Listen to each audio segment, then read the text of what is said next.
welcome to Truth Jihad Radio. I'm your host, Kevin Barrett. My website is truthjihad.com. And I do try to bring you the best guests I can find who have the most important things to say that isn't really being heard in the mainstream. And we have a great couple of guests coming up today. Oh, yeah, this is going to be a fun one.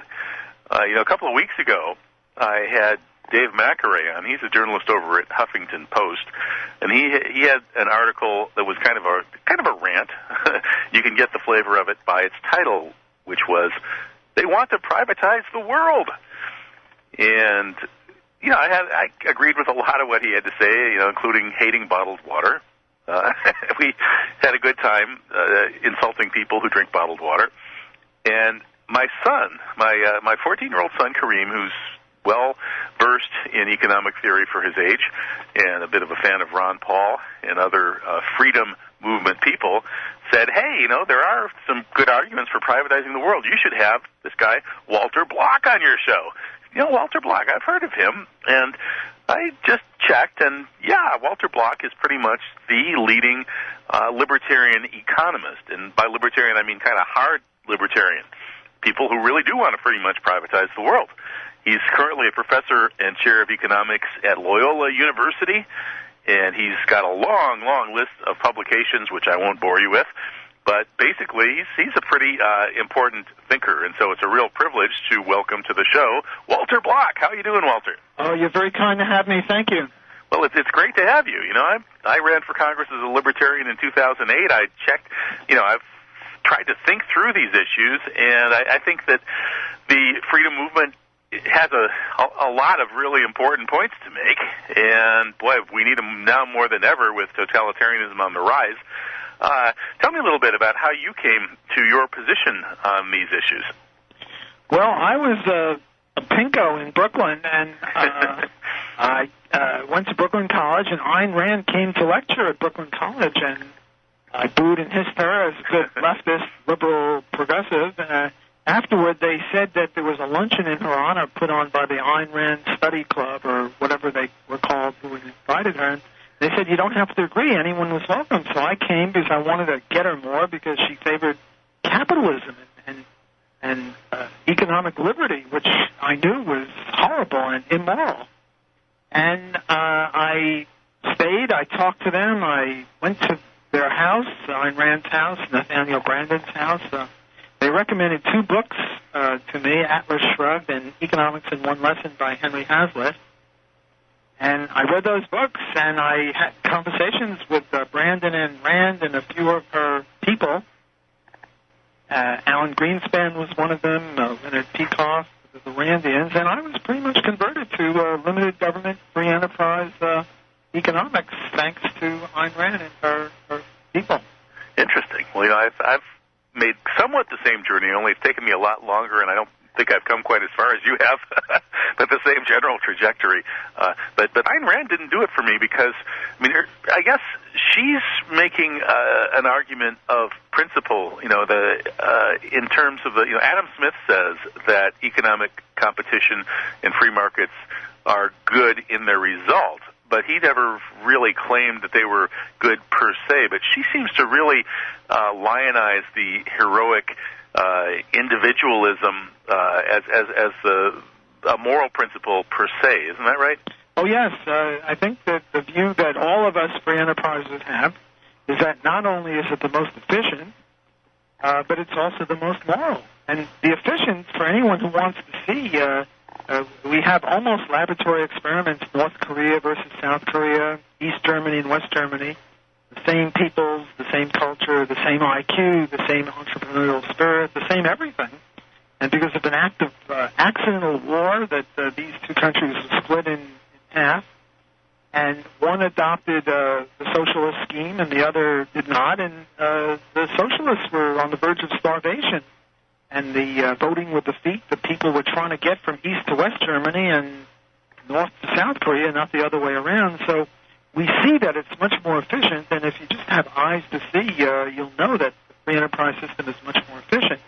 Even its enemies sometimes grudgingly acknowledge that. Mm-hmm. The question is, what about the morality? And, right. And here Ayn Rand has made a magnificent contribution, I think, saying that not only is the free enterprise system more efficient, but it's highly moral, because all it consists of is voluntary trades.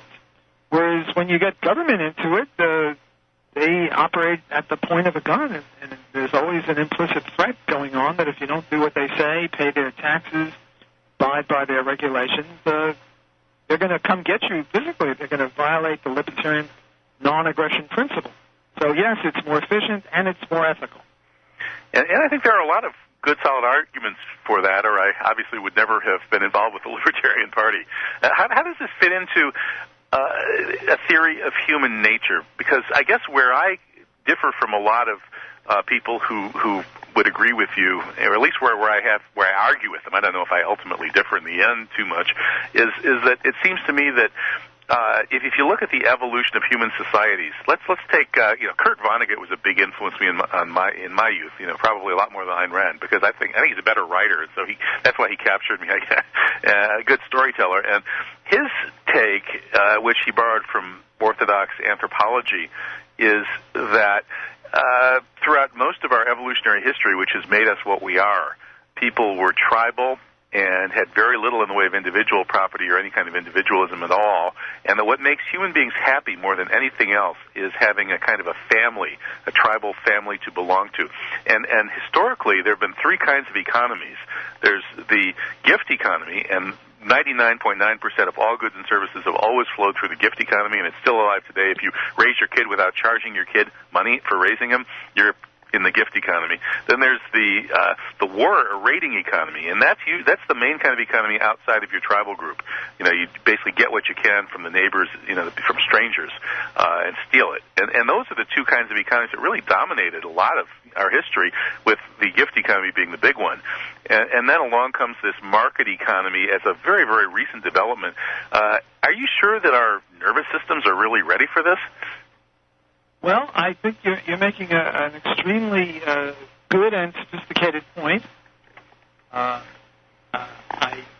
think that you're absolutely right that we are socio-biologically or hardwired for socialism, and it's very hard for people to see this.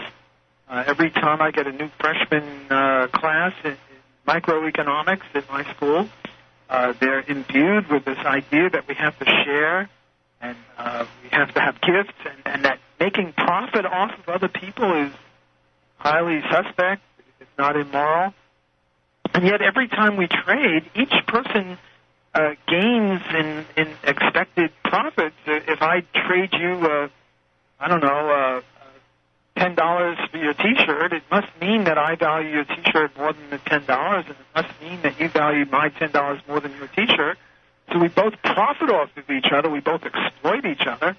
By the way, I'm a big fan of Kurt Vonnegut, especially his short story Harrison Bergeron. Right. Yeah. Where the handicapper general, in order to promote equality, if you were tall and strong, they made you carry weights. If you were smart, they made you carry an earphone around that gave you a headache so you couldn't think. Right. I thought that was just an excellent thing, although Kurt Vonnegut is not really known as a free enterpriser, but that one article is nothing short of magnificent. Well, he's a free thinker. Oh, yes. Absolutely. Yeah. What would the world look like if we pushed this notion of the free market even further than it's been pushed now? I know you've argued for privatizing roads and bridges and things like that. What would a rational, highly privatized, ideal kind of society look like to you? Well, it would look, let me answer you in a very circuitous way. There was this movie, The Mouse That Roared. Are you familiar with that? Where there was this little principality, think Monaco, and this is after World War II, and they wanted to get foreign aid from the government of the U.S. They applied for it, and they were ignored, so they decided they would attack the U.S., lose in the war, and then they'd get foreign aid. Mm-hmm. Only by mistake, somehow they beat the U.S. Don't ask how that happened. Yeah. Well, at one time, China, Hong Kong was under a British protectorate for 99 years, and this came through, about 10 15 years ago, China took over Hong Kong. And Hong Kong was the mouse, and everyone was afraid, well, China would impose its system on Hong Kong. And actually what happened is that the mouse roared again, and Hong Kong imposed, in quotes, its system on China. And you really think that's where the freedom has come from in China, is by way of Hong Kong? Well, I don't know if that's true historically, but in terms of which entity imposed or which entity triumphed in getting the other to adopt its policy, did China get Hong Kong to adopt communism, or did China adopt the Hong Kong system of free enterprise? Well, obviously the latter. So you asked, well, now I'm getting back to answering your question, even though I go circuitously, I do try to get back. And you said, well, what would it be like? And one way that it would be like is a move from China to Hong Kong, a move from the Chinese system, which was stultifying and people were starving, into a system where their growth rate is, 8 or 10% a year, and they're industrializing, and they're much better off. But let me stop you there, because China is well known for practicing very, very intense government-sponsored mercantile capitalism. The government has a very heavy hand in deciding where capital is going in China, much heavier than in the U.S., and lots of people are arguing that that is the reason for that double-digit growth in China versus stagnation in the U.S. Well, first of all, I don't think that that's true. There are people, and I'm among them, who says that China may even be freer than the U.S., because the U.S. is also, under Obama and Bush, very stultifying. But with regard to China, you have to compare it with what went before. Under Mao, it was a vast prison camp. Now there's vast areas of free enterprise. They have free enterprise zones which are taking over China. So I'm not at all sure that the U.S. is freer than China now. It might be that China is freer than the U.S., although perhaps, according to statistics, that's not true yet. But you have to look at the where they've been and where they're going to. The U.S. used to be very free, and it's less free. China used to be very, very unfree, and it's more free. If both countries keep going in this direction that they're now going in, China will catch up to the U.S. and surpass it in terms of economic freedom. Well, it's interesting. I just had Paul Craig Roberts on the show Wednesday arguing that China is freer than the U.S. in many ways, not just economically. And, of course, that's still kind of a heresy to even say anything like that. But the U.S. is obviously becoming much less free in a lot of ways, including the freedom to easily start small businesses without government getting in the way. Do you think that this movement that you're talking about, where the U.S. is getting less free, China's getting more free, is this likely to continue, or do you think the U.S. could be turned around? Well, if Ron Paul beats Mitt Romney in for the Republican nomination, and then that's a big if, because I think Romney is now favored, but I think that if Ron Paul were to beat him, he would have a landslide over Obama, because Obama is losing all of his people against Ron Paul's position. Ron Paul favors peace. A lot of people voted for Obama for that. Ron Paul favors personal liberties. A lot of people thought that Obama would legalize drugs. Instead, Eric Holder is going berserk about insisting that we don't have medical marijuana. So I think that Ron Paul would win in a cakewalk over Obama, and if so, then we would, in one fell swoop, become a lot freer than China, because China doesn't have any Ron Paul. That's a really interesting point, isn't it? We have this freedom movement of Ron Paul's building up steam, and you're not the only one saying that Ron Paul will beat Obama. The polls are showing that Ron Paul, the latest polls show that he's by far the strongest Republican, far stronger than Romney against Obama. Why do you think the media has demonized Ron Paul and has essentially, most Republican primary voters don't realize that Ron Paul would very likely beat Obama, whereas Romney probably wouldn't. Why has the media put out such a fog of misinformation around this? Well, because the media is mainly leftist, and they see in Romney a fellow leftist, or a fellow socialist, or a fellow weather vane-ist, if I can use that word. Romney, when he was governor of Massachusetts, initiated Obamacare, Romney Care, which is about the same thing as Obamacare. It is the same thing pretty much, isn't it? Hence my slip of the tongue. Right. You can't imagine Ron Paul doing anything remotely resembling that. The reason Ron Paul doesn't do that well in the polls is because the Republicans are, how shall I say this politely, all too fascist for my taste, all too much into crony capitalism as opposed to laissez-faire capitalism. Ron Paul does much better among independents and Democrats than Romney would, but when you have a vote that's limited to Republicans, see, Ron Paul's trying to capture the Republican Party. He's trying to get it back to its past roots instead of its warlike and interventionistic more recent roots with people like Sean Hannity and Rush Limbaugh, who I don't regard as free enterprises. I regard those as crony capitalists and fascists. So I think Ron would do much better in the open election, and as you say, he does when he's linked up against Obama. He either beats him or ties him or is a statistically insignificant distance from him.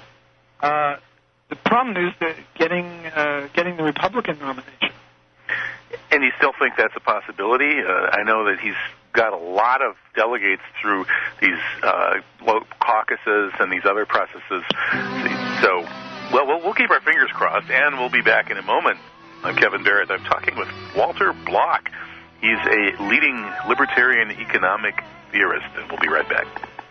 This is Truth Jihad Radio. I'm Kevin Barrett, talking this hour with Walter Block, the noted economist and libertarian, possibly the most noted here in the USA. He's with the Ludwig von Mises Institute, and, well, he teaches down in New Orleans. Well, Walter, one issue with the privatization as a way to freedom that comes up, it comes up in my mind as well as a lot of other people's, is that, you know, there's been this trend towards commodifying everything. You know, everything becomes something on the market to buy and sell. And there's obviously a good side to that. All sorts of wonderful things are available. And there's also, I think, a downside. I know the early Marx explored this in his writings, that when we start thinking of things as commodities to buy and sell, there's a certain kind of dehumanization that occurs. I mean, the obvious example is with sexuality, that people's freely chosen sexual relations, especially as sort of sacralized in marriage, especially if you're a religious person, does have something that going out and trying to buy sex at your local, street corner red light district doesn't have. That's just one example of the way that commodification can be dehumanizing. What's the answer to this? Well, marriage, too, is a bit of a commodification in the sense that not only is it a love relationship, it's also a commercial relationship. When you get married, usually you share money. When you get divorced, you have to split it up in some way. So I wouldn't say that marriage is totally free of commodification, but I agree with you that there is certainly a distinction to be made by visiting your wife or visiting a prostitute. And certainly, in the view of most people, a husband and wife is a much saner, healthier, more moral relationship than viewing a prostitute. But remember, libertarianism is not a theory of morality. Libertarianism is a theory of what the law should be. And right. The question is, should you throw consenting adults in jail for doing something that if they did it for free you wouldn't put them in jail for, namely if you had sex with a woman, you wouldn't go to jail for that, whereas if money changes hands, you would. Why put people in jail for an act such that the act itself is legal, but if you pay for it, then it becomes illegal? That means that paying for things is, per se, a bad thing? I don't see that at all. In this case, a lot of people would see that. I'm a Muslim, and that's just one of the many religious communities that say, well, we want our community to be a place where sexuality is limited to marriage. And I guess, yes, marriage is an economic transaction, but what's the key issue here, I don't know, is whether it's economic versus non-economic, but really whether you're sort of keeping track economically. You know, this is another aspect of commodification that really rubs wrong on me. Keeping track of everything, bean counters, you know, just for instance, you know, the GNP increases every time you buy a restaurant meal, but it doesn't when you eat at home. You know, I just had a magnificent Friday couscous made by my wife, who is an incredible chef, and we didn't increase the GNP very much with this outrageous meal that you would have had to pay a few $100s at least for in a restaurant. But the thing is, if you actually paid for it, the act of paying for it would make the same food wouldn't taste as good. So the fact, you know, so what I'm saying is that it seems to me that this notion of freedom through commodifying everything and making everything buy and sell really has its limits in human nature in the real world. Well, of course it does. Most people happily engage in sex with their husbands or wives, not with prostitutes or gigolos. And I certainly support you in that personally. I think that's a much better world. But the question is, do you or do you not throw people in jail for doing things you don't like? Maybe we should throw people in jail for going to restaurants. because home food is better. So let's put all restaurateurs in jail. No, I agree. A home-cooked meal has got certain advantages over a restaurant meal. One is commodified, the other is less so. Not zero, because there's commodification in the home as well. But I think the analogy would be that we should see. The question is, do you put people in jail or not? Mm-hmm. And the libertarian view is the only time you put people in jail or use punishment against them, use violence against them, is when they do something violent in the first case. So laws against murder and rape and theft and fraud and things like that are all legitimate laws because there are victims. But when a prostitute provides her services to a man and they're both consenting adults, there's no victim. Okay, it might not be to our taste, and I share your taste, but I share your taste about restaurant meals versus home-cooked meals, and I say we should not put restaurant patrons or restaurateurs in jail, and we shouldn't put Johns or prostitutes in jail either.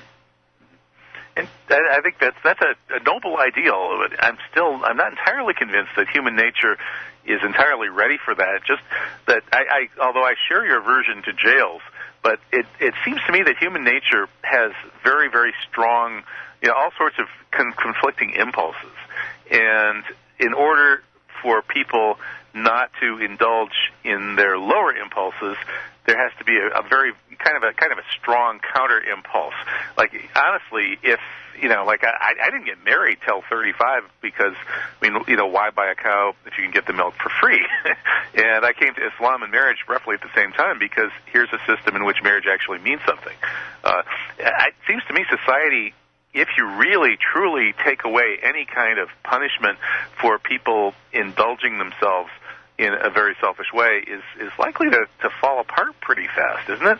Well, I don't say that you shouldn't punish them in some ways. There are legitimate ways of punishing people who go to restaurants or go to prostitutes, and you can boycott.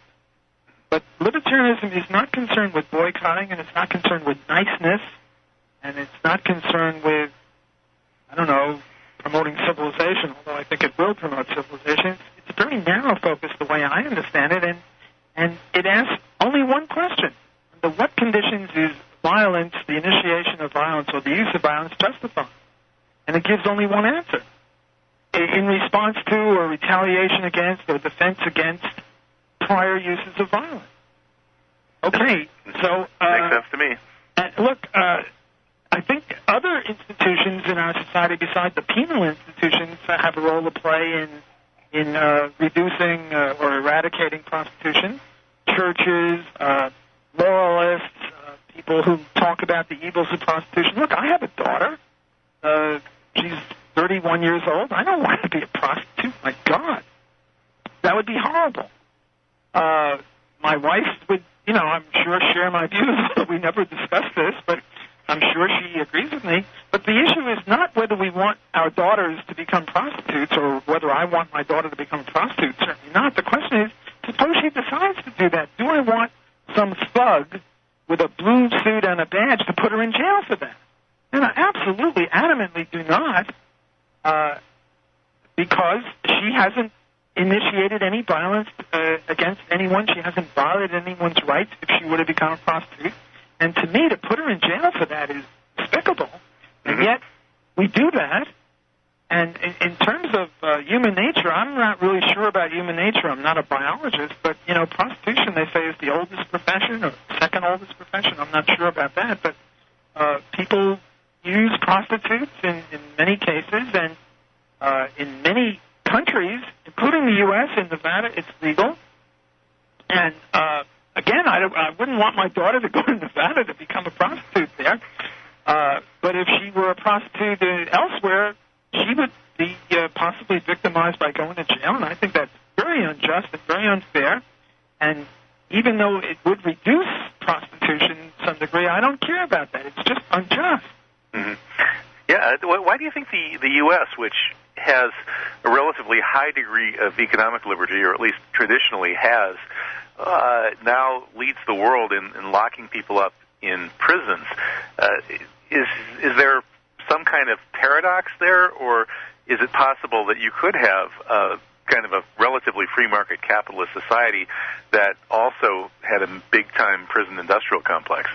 Well, I think a disproportionate number of people are in jail for another victimless crime, not prostitution, although there are people in jail for prostitution, but it's drugs. Right. Now, I share, I think, your view. I'm inferring here, I don't know your view on drugs, but I oppose heroin, marijuana, cocaine, well, maybe marijuana, medical marijuana. I don't oppose that, but I certainly am against putting people in jail for the victimless crime of between consenting adults of buying and selling cocaine, marijuana, heroin, any of those drugs. Portugal has now legalized it, and there have been no gigantic deleterious effects of that. Again, the question is, if I sell to you or buy from you some marijuana, have I violated rights? Have I initiated violence? No. We're both consenting adults. Now, you and I might not want our kids or ourselves to use that stuff. I'm a teetotaler. I don't use any of that stuff. I think it's immoral. I think people should be told not to do it by moralists, by churches, by family leaders. But to put people in jail for that is despicable, and it's certainly a violation of our freedom. I agree, and I really appreciate that you see this, because the institution of jails and prisons has grown so gigantic in this supposedly free society, and people are so blind to it. But it's just a real horror. I mean, someday people may look back at our prison system the way we look back at slavery now, or even some things happening in Nazi Germany, and these kinds of negative historical examples that we look back and say, how in the world can people have done this? Well, now, I'm not against prisons, jails per se. I mean, if there's a guy who's a murderer or a rapist and he's a flight risk, I don't want him circulating in society where he can prey on other people. So I think we ought to take him out of circulation, and jails seem to be a good way to go. Now, the problem with our present prison system, though, is that it costs an awful lot of money to keep these people in jail. They say it costs more to keep someone in jail than tuition at Harvard, or, some $50,000 a year. And the victim is victimized twice. First, let's say I go out and I rape somebody, and I give very, I hurt the woman that I raped. Secondly, I go to jail, and now she's taxed to keep me in an air-conditioned jail where I've got color TV and all sorts of rehabilitation stuff and weight rooms and basketball courts and stuff like that. So she's victimized twice. First, I robbed or raped her, and secondly, she's called upon to pay for my visit to jail. Yet we have an institution, you mentioned it, the S word, slavery, where people have been forced to work against their will in a way that will get not only enough food for them, but a little profit left over for the slave master. So I think jails should be very different. I think you should work 16 hours a day in a jail, and all the money that you make in jail over and above what it costs to guard and feed you should go to the victim. Whereas right now, the crime is somehow against society. I didn't commit a crime against society. I robbed or raped this specific woman, and what should happen to me is that I should be forced to work really hard for as many years as it takes to compensate her. Now, you can never fully compensate her. She'd be better off if I didn't bother in the first place, but at least the purpose of criminal justice should be to compensate the victim, whereas right now, the victim is twice victimized. That's a very good point, actually. I think, well, in Islamic history, there was no state or crown prosecutor coming after people for crimes. That it was the victim that would go to the judge and say there's been a crime, and then the victim would be somehow given justice. That's the tradition there. It's one of the interesting things about medieval Islam. As the state declined, the society flourished, and so I hear you there, and I think that's a great idea. Restitution from criminals rather than supposed punishment in prisons. That's the key. We have to get restitution to the victims. So libertarians have a Muslim or an Islamic source that I'm delighted to acknowledge, and thanks for pointing that out. Yeah, Marshall Hodgson wrote a book called The Venture of Islam, and Volume 2 is about the decline of the state in the Middle Ages, and he noticed that as the Islamic state declined, the culture actually flourished in many ways. If there hadn't been the Mongol invasions and a couple other episodes of historical bad luck, Islam might have flourished even more. But yeah, getting back to how to sort of police society, a free society, what do you think about folks just saying, well, we don't want this stuff in our neighborhood, and if you try to bring it into our neighborhood or, say our block, etc. In other words, a relatively small local area, we'd say we don't want heroin in this block. Like the Nation of Islam does that sometimes. They'll say, okay, we're setting up shop in this part of the city, and we don't want any more dealing crack on this block. And if anyone does, we're going to initiate violence against them. We're going to kick them out of here or worse. Is that legitimate? Well, I think it's legitimate if it was private property. This is a question you asked me before about private roads. Mm-hmm. If all the roads, well, okay, I can see where you're going on this private road, and we'll come back and continue the journey after the break. I'm Kevin Merritt talking with Walter Block, possibly the leading libertarian economist of our time. Stick around.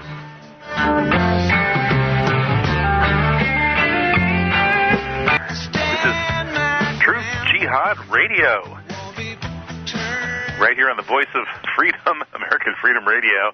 We're talking about freedom today with Walter Block, a leading Austrian school economist and advocate of strong libertarian policies. And Walter, you were saying before the break that if we privatize roads and the street outside your door is privatized, then you can work with the owners, I suppose, to keep drug dealers off the street.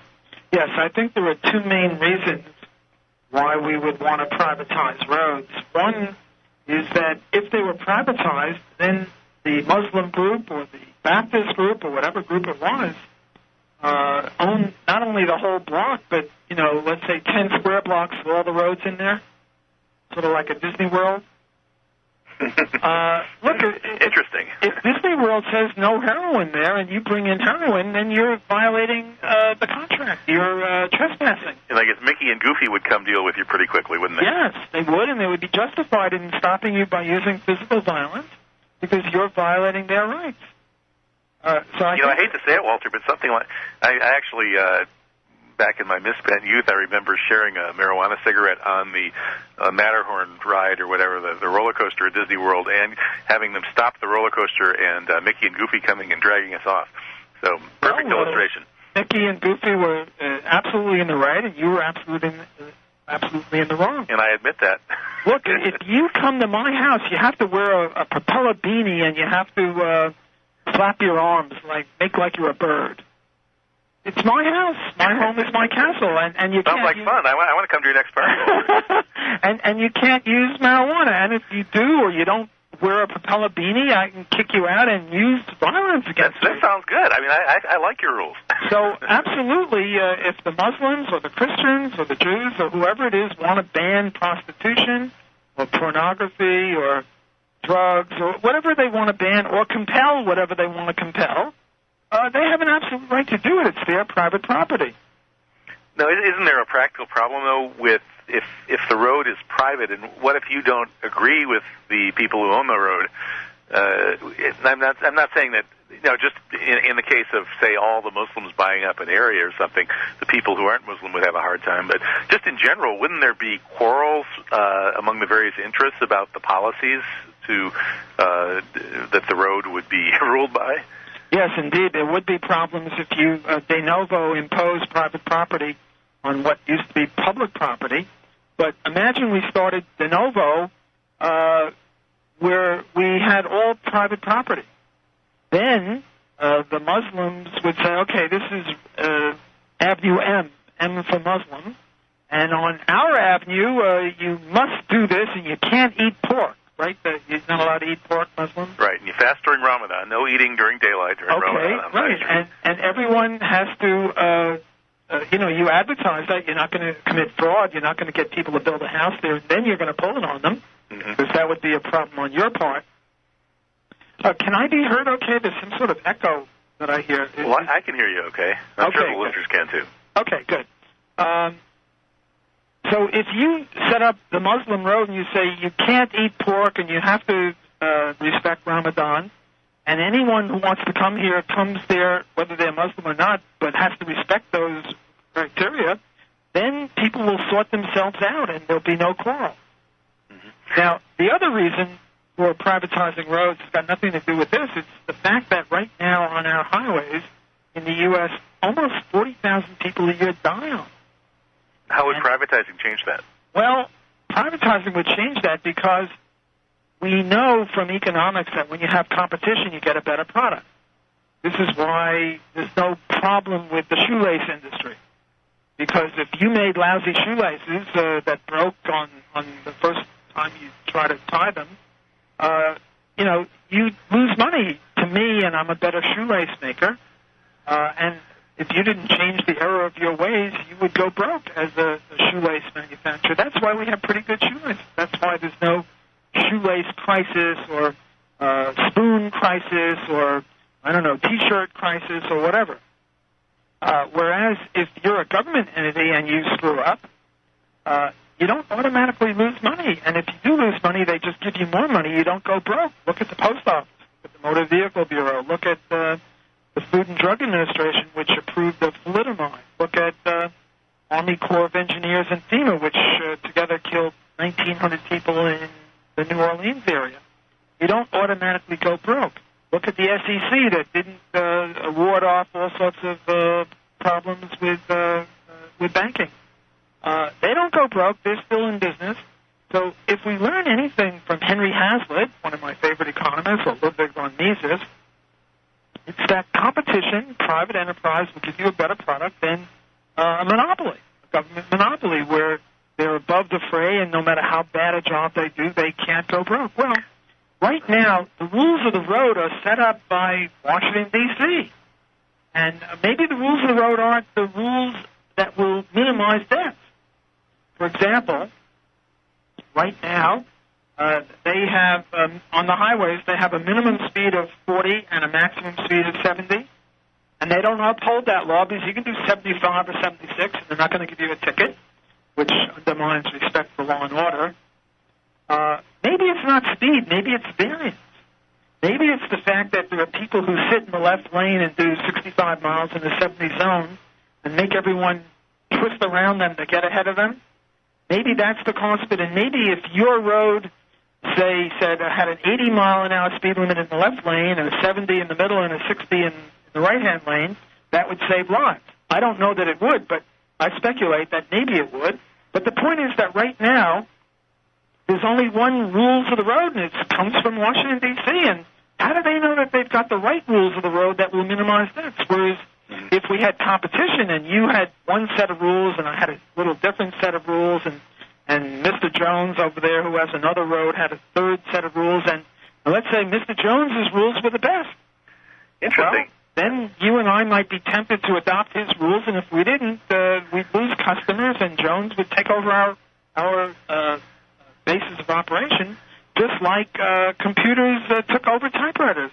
Look, if government had typewriters, we'd still have typewriters. They'd have banned computers.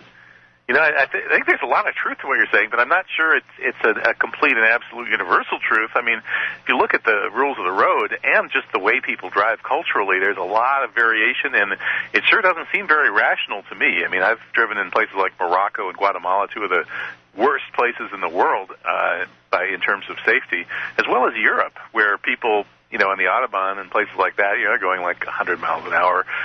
It doesn't look to me like anybody is that concerned about highway death, but maybe, and if they were, I don't know whether privatizing the roads would help. I mean, I'm in Wisconsin, a kind of a liberal, high-tax state that has always had really good roads. And if I drive south to Illinois, where they have this Illinois Tollway Authority, which I suppose is governmental, but whatever it is, they're taking your money when you stop at the toll booths, and they have lousy roads. They have potholes everywhere except on certain stretches of their toll roads, I guess. But, you know, just making that comparison, then making the comparison between the northern high-tax states like Wisconsin versus some of the southern low-tax states, not to mention some relatively free-market third-world places, I'm not so sure that it's quite as obvious as you say that everything the private sector does works wonderfully and everything the government does screws up. I mean, I lived in highly socialistic France in 1989 and 90 and remember being taken out for incredible dinners by, you know, people working as secretaries and things like that. Ordinary people seem to do pretty well there. And folks in New Zealand, which I visited once, Scandinavia, these very socialistic places actually seem to have pretty good advanced high-tech lives. They outlive Americans. Are you sure that it's quite as black and white as you're painting it? Well, I think to make it more black and white, you have to have ceteris paribus. You have to have other things equal, and other things are not equal in all these various countries that you've got. But look, suppose you had two restaurants side by side, and I know you like home cooking better than restaurants, but work with me here. And one restaurant had the equivalent of pothole, the lousy service, the food was cold, it wasn't as clean as the other restaurant. Which restaurant do you think would prosper? Obviously, the better restaurant would prosper and would outcompete the worst restaurant. Why should this insight that we agreed to, presumably, not apply to everything? Why should it only apply to restaurants and cars and airplanes and wristwatches and everything else under the sun, but not to things that the government is doing? That's a very, very good question. And clearly there's at least a large degree of truth in what you're saying. Now, I don't say that everything in private enterprise is perfect, because after all, private enterprise is manned by human beings, and human beings are the mistake-making animals who are always making errors. But the beauty of the market is that when you make an error, you don't gain from it, you lose. And if you make too many errors, you have to exit that industry and maybe go to another industry. So you have this survival of the fittest firms, and that's why things are pretty good. Not perfect, but pretty good. Whereas if you don't like the way your local public school or your local post office is doing, tough rocks on you. There's no way to get rid of them. I think things are pretty good as long as people maintain a decent moral standard. If people start being too out for themselves in the short term, I'm not so sure that the self-interest-driven free market does very well. But I mean, I think you're changing the subject on me. I insist on ceteris paribus conditions. When I gave you the two restaurants, I'm assuming equal morality on the part of the customer. And in that case, you're absolutely right. Well, I tell you, you've convinced me pretty far. I've followed the same path, and I'm voting for Ron Paul if I get the chance. In fact, I already voted for him in the primary here. We obviously need to recoup some freedom here in the USA. Well, hey, thank you, Walter Block. It's been a wonderful conversation. I appreciate your work, and I do hope to have you back sometime. Delighted to be with you anytime. Okay, take care. Have a good night. Bye. Yeah, you too. Bye. That's Walter Block, leading free market economist. We'll be back with a different view from Joshua Blakeney. He's coming out of a Marxist intellectual tradition.